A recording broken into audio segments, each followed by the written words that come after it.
అందుకే మిత్రులారా ఈడ తెలంగాణ తల్లి విగ్రహం పెట్టాలనుకున్నాడంట. నేను అడుగుతున్నా దిక్కుమాలినోని, తెలంగాణ తల్లి విగ్రహం పెట్టడానికి 10 ఏళ్ళు పడతాదే? 1000 ఎకరాలలో ఫామ్ హౌస్ కట్టుకున్నావు నువ్వు, 100 ఎకరాలలో వాడు జన్వాడల ఫామ్ హౌస్ కట్టుకున్నాడు, 10 ఎకరాలలో శత్రు దుర్భేదమైన ప్రగతి భవన్ పేరు మీద గడిని నిర్మించుకున్నావు, వాస్తు సక్కయలేదని నీ కొడుకు సంకనాకనికి పోతున్నాను సచివాలయం కట్టుకున్నావు, 1,00,000 కోట్లు దిగమింగిన కాళేశ్వరం కట్టినవు. ఇవాళ తెలంగాణ తల్లి పెట్టడానికి 10 ఏళ్ళు సరిపోలేదా? 10 సంవత్సరాలైనా తెలంగాణ తల్లిని పెట్టలేదు. నేను ఇక్కడ రాజీవ్ గాంధీ గారి విగ్రహం అనగానే అయ్యో అయ్యో అని గుండెలు బాదుకొని అక్కడ తెలంగాణ తల్లి విగ్రహం పెట్టాలనుకున్నాడంట. 10 ఏళ్ళు ఏ గాడిద పండ్లు తోవినామని నేను అడుగుతున్నా. ఇక్కడ తెలంగాణ తల్లి విగ్రహం మేము పెట్టొద్దన్నమా? ఆ సన్నాసి సొంత విగ్రహం పెట్టుకుందామని ఇది రిజర్వ్ చేసి పెట్టుకున్నాడు. ఆ సన్నాసికి ఆ పక్కన బుద్ధుడు ఈ పక్కన బుద్ధిలోనే పెట్టుకోవాలని వాళ్ళ ఆలోచన. అట్లాంటి సన్నాసుల కోసం అమరవీరుల స్తూపం ఒక పక్కన, గౌతమ బుద్ధుడు ఇంకొక పక్కన, పివి నరసింహారావు గారు ఆ పక్కన, ఆ పక్కనే శ్రీమతి ఇందిరాగాంధీ గారు రాష్ట్రానికి పరిపాలన అందించే గుండెకాయ లాంటి ఇక్కడ దేశం కోసం ప్రాణాలు అర్పించిన రాజీవ్ గాంధీ గారి విగ్రహం సముచితం కాదా? మీరు ఒక్కసారి ఆలోచన చెయ్యండి మిత్రులారా. తెలంగాణ వాదులందరూ నేను అడుగుతున్నాను, ఈ జగ రాజీవ్ గాంధీ విగ్రహానికి అర్హత లేదా?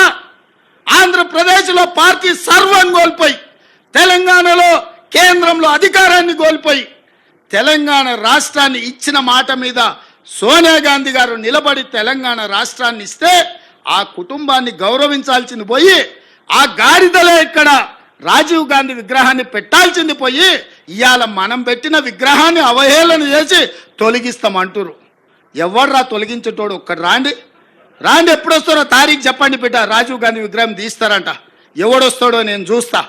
అందుకే 10 ఏళ్ళు సన్నాసి నువ్వు తెలంగాణ విగ్రహం పెట్టలేదు, సోయిలేను నువ్వు కాబట్టే తెలంగాణ విగ్రహం సచివాలయం వెలుపల కాదు, రాష్ట్రానికి పరిపాలన అందించే గుండెకాయే, ఆ గుండెకాయ గుండెల్లో ఉండాలని అక్కడ తెలంగాణ తల్లి విగ్రహం డిసెంబర్ 9 నాడు సచివాలయం లోపల పెట్టే బాధ్యత జిమ్మెదారి నాది. తెలంగాణ ఇచ్చింది మేము, తెలంగాణను కాపాడేది మేము, తెలంగాణ తల్లి విగ్రహాన్ని నెలకొల్పేది మేము. డిసెంబర్ 9 నాడు పెట్టి చూపిస్తాం. డిసెంబర్ 9, 2009 చిదంబరం గారు తెలంగాణ రాష్ట్ర ప్రకటన చేశాడు. 60 సంవత్సరాల ఆకాంక్ష, వందలాది మంది బిడ్డల ప్రాణ త్యాగాలు డిసెంబర్ 9, 2009 నాడు శాశ్వతంగా ఒక పరిష్కారాన్ని చూపించింది. ఇదే కాదు, తెలంగాణ 4 కోట్ల ప్రజలకు తల్లి అయి తెలంగాణ ప్రజల యొక్క గుండె కోత, తల్లుల కడుపు కోతను దృష్టిలో పెట్టుకొని ఒక తల్లిగా ఆలోచన చేసిన గొప్ప నేత, పరిణిత కలిగిన నాయకురాలు సోనియా గాంధీ గారి జన్మదినం డిసెంబర్ 9. అందుకే తెలంగాణ తల్లి విగ్రహ ప్రారంభోత్సవం డిసెంబర్ 9 నాడు లక్షలాది తెలంగాణ బిడ్డల సమక్షంలో ఇక్కడనే మేము ప్రారంభిస్తాం. మా R&B శాఖ వెంకటరెడ్డి గారికి నేను ఆదేశాలు ఇస్తున్నా, డిసెంబర్ 9 లోపల అద్భుతమైన వీరనారి తెలంగాణ తల్లి విగ్రహం అక్కడ ఉండాలి. ప్రపంచమంతా అబ్బురపడే విధంగా కార్యక్రమాన్ని చెయ్యాలి. ఇది మా ప్రతిన రాజీవ్ గాంధీ సాక్షిగా, సోనియా గాంధీ వారసులుగా తెలంగాణ ప్రజలకు మేము మాటిస్తున్నాం. మిత్రులారా,